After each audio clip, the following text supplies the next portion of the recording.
Donc, l'événement, ça consiste en une... d'abord, c'est Dialogue 2, le titre de l'événement, et c'est une exposition d'abord. Au début, ça a été l'exposition. Et ensuite, ça s'est greffé. Il s'est greffé une rencontre, puis des conférenciers de l'extérieur comme Serge Bouchard.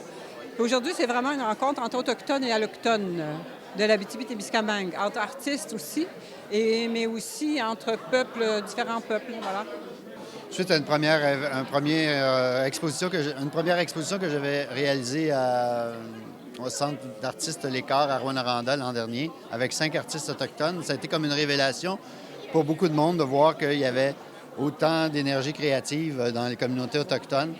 Et aussi, est né de ça vraiment un réel désir de dialogue. Ça s'appelait dialogue, mais en fait, ce que j'avais voulu, c'était d'enclencher le dialogue.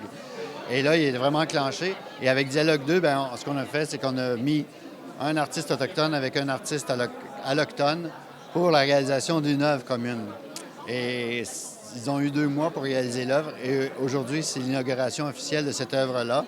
À ça, c'est greffé aussi toute l'idée de présenter l'artisanat dans les communautés autochtones. Mais aussi, on s'est dit, on va présenter de l'artisanat qui se fait ici aussi parmi les allochtones, donc directement au centre d'exposition, en fait, en annexe, donc les ateliers Saint-Michel.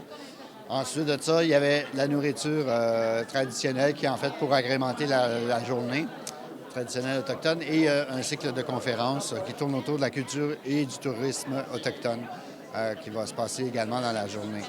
Les artistes, ils n'ont pas de barrière. Les artistes, ils n'ont pas d'œillères. Les artistes sont ouverts. Ils ont l'esprit à la communication. Donc, c'est pour ça qu'on est artiste, dans le fond. Il faut d'abord ces qualités-là.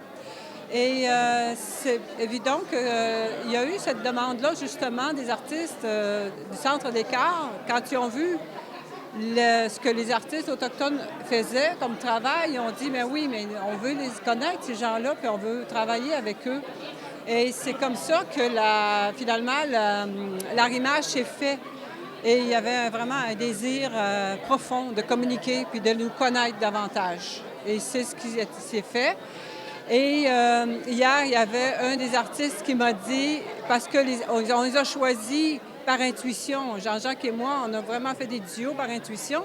Alors, il y en a un qui m'a dit hier, c'était comme un blend date. Blend date? Mais il dit, ça a été le meilleur blend date de ma vie. Fait que c'est vraiment, oui, des artistes, ce sont des penseurs, puis c'est aussi des gens qui vont de l'avant, là. Jusqu'à maintenant, je vois que ça va bien. Il y a beaucoup de gens ici.